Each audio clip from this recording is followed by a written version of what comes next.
Now, yung i-highlight ko dito sa video na to is yung observation ko this couple of days before October 15, noong gumawa ako ng isang vertical video na yung format nung ating editing is a square format, okay?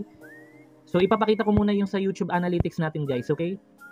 Yung tinutukoy kong video based dito sa nakikita nyo ngayon is itong video na may title Meet Cobrilla.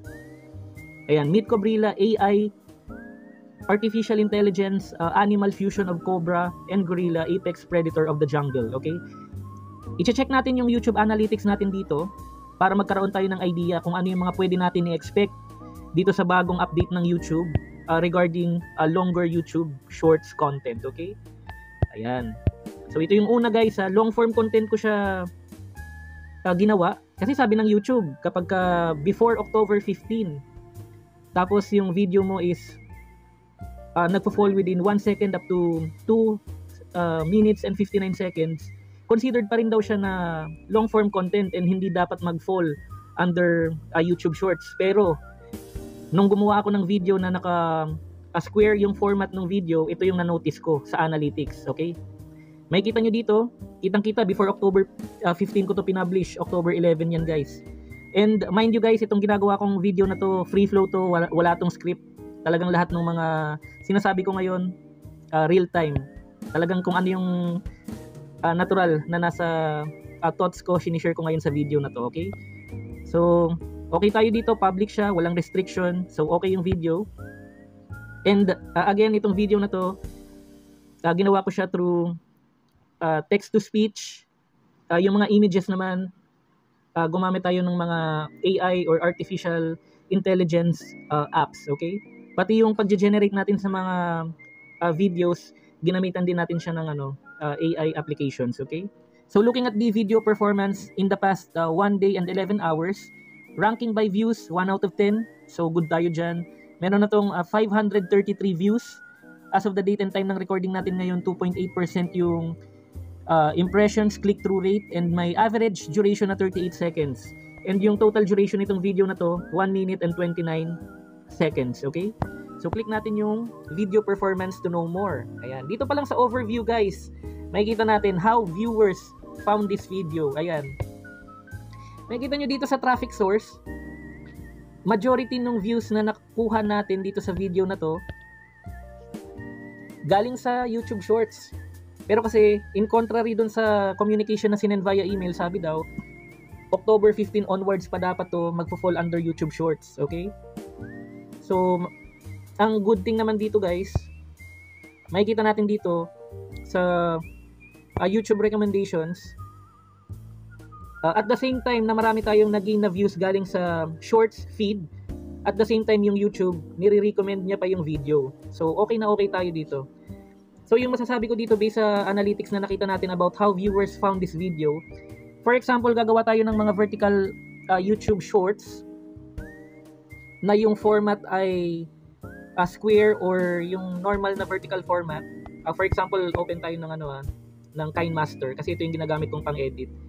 Okay, para lang magka-idea kayo. Ayan, makikita nyo dito sa KineMaster, guys. Yung 16:9, ito yung long form content natin. So guys, para hindi tayo malito ha.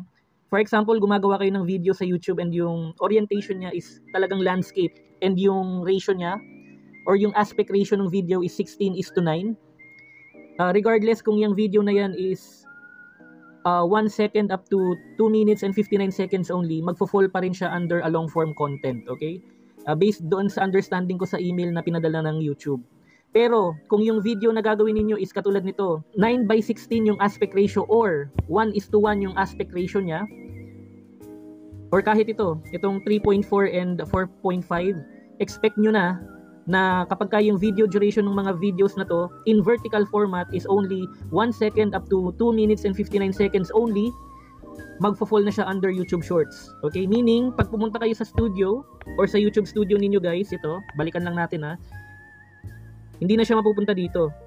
Wala na siya sa videos, magfo-fall na siya under dito. Ang ibig kasi sabihin nun, yung in terms of monetization, mas for me, mas liliit yung yung sahod in terms of monetization. Although mas maganda ang traffic na binibigay ng YouTube Shorts for visibility ng audience and viewers in terms of earning or yung monetization aspect, mas maliit yung magiging take-home pay natin dito kapag ka nag-run ng ads yung YouTube, okay?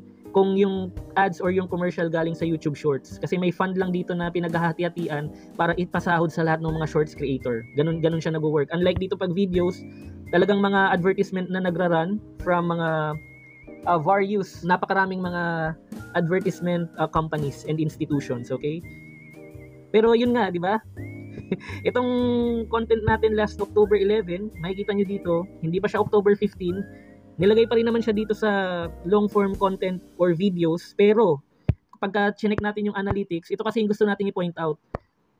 So, kung halimbawa pala gumawa ako ng video na vertical format or square yung format, pwede akong mag-expect na with this recent change na binibigay ng YouTube, na longer shorts are now here, possible pala na yung video natin, pwede pa rin siyang i-treat as a long form content in terms of how viewers find the video. At the same time, nagiging increased pa yung visibility nito kasi magfo-fall rin siya under YouTube Shorts, okay? So, babalikan ko yung sinabi ko kanina, I am expecting na baka lumiit yung sahod natin kapag nag-fall under dito sa YouTube Shorts yung mga videos na i-upload natin after October 15. Pero dito nga sa nakita ko, itong video na to, kung ganito naman yung magiging condition na yung 2 minutes and 59 seconds video ay may potential na i-recommend ng YouTube, and then at the same time magiging maganda yung visibility nito or yung traffic sa maraming mga eyes on YouTube audience, favorable pa rin to sa atin kasi balance siya. Kita nyo dito, marami siyang views sa YouTube Shorts, 294, pero dito sa 533 views na nakikita natin, yung the rest dito galing na sa iba't ibang mga traffic sources. So malaki pa rin yung sahod na makukuha natin dito kung mapapanood nung viewer yung video natin outside the YouTube Shorts shelf, okay? So may sahod ka na dito sa YouTube Shorts na portion, at the same time okay pa rin yung revenue mo kapag ka napanood ng viewer yung video outside the YouTube Shorts na shelf. Ayan. So ang ginawa ko dito, the following day, nag-upload din ako ng YouTube Shorts version nito, Cobrilla AI Animal Fusion. Ayan. Makikita nyo dito, vertical format siya. 21 seconds lang. Kitang-kita dyan na October 12 ko lang pinublish. So before October 15. Ayan. Meron tong 504 views and then 10 likes. 64% lang yung average percentage viewed. Dapat kasi ideally dapat nasa 70% pataas para mas maraming views in YouTube Shorts, pero okay na rin to for testing purposes na rin, and for yung reference natin makikita nyo dito talagang legitimate na yung normal lang siya na YouTube Shorts. Ayan. So ayan, tapos dito nag flatline na siya. So dito sa niche na to, itong artificial intelligence, naka-gain pala tayo ng 2 subscribers. Ayan o. Tignan nyo yung binigay na impressions guys. So 1.6k. Pero 30% lang dun sa 1,600 yung nag-view. Dapat sana baliktad. Kung naging ano to, 70 to 30, 70 yung nanood, and then yung nag-swipe away around 30% lang, mas tataas yung views nito. Ganun siya nag-work guys. Ayan. So, ito, imo-monitor ko pa to. And babalitaan ko kayo guys sa magiging observation ko. Magko-continue pa ako mag-upload ng mga content sa ating channel para mas ma-monitor natin yung effect nito para sa mga YouTube creators regarding itong bagong update ng YouTube about longer YouTube Shorts content, okay?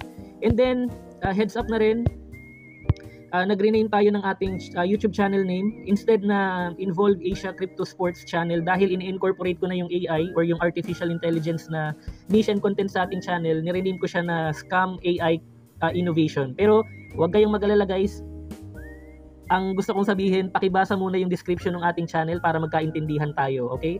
Makikita nyo sa description, ako lang yung nag-coin nito, idea ko lang to, pero nakalagay dito, welcome to Scam AI Innovation YouTube channel. At Scam AI Innovation, we're all about breaking boundaries and exploring the future. And our channel dives into 4 key areas, okay? So yung S, it stands for sports. Yung C for cryptocurrency. Yung A and M for affiliate marketing. And now na meron na tayong AI niche and content, kaya nagkaroon tayo ng idea na gawing or i-rename yung ating channel from Involve Asia Crypto Sports into a Scam AI Innovation YouTube channel. Okay, so yun yung idea. Totally, lahat ng mga videos and content natin are not scam. Okay, lilinawin ko yan. Talagang nagkaroon lang ako ng idea na i-rename ng ganito para mas maging creative siya, and parang ano kasi, pagka binasa natin yung channel natin kapag ganito yung mababasa, parang, uy, ano to? Merong element of surprise or parang intrigue. Merong curiosity, and makakatulong yun sa ating channel for more discoverability in the future. Okay? So maraming salamat. Sana may mga intel kayo na natutunan sa video natin, and comment nyo lang yung mga thoughts niyo sa video natin. Continue natin yung conversation natin from there. Hi everyone, quick YouTube update muna tayo today.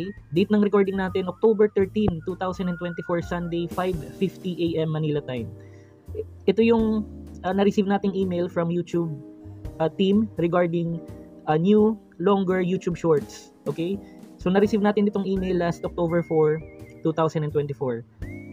Okay, so basically ang sinasabi lang dito, instead na magiging 60 seconds yung default duration ng isang YouTube Shorts kapag gumawa tayo ng mga videos in vertical or square format, na ang duration ay 1 second up to 2 seconds and 59 seconds. After October 16, based dito sa email, magfo-fall na siya under YouTube Shorts instead na regular long form content or video. Okay?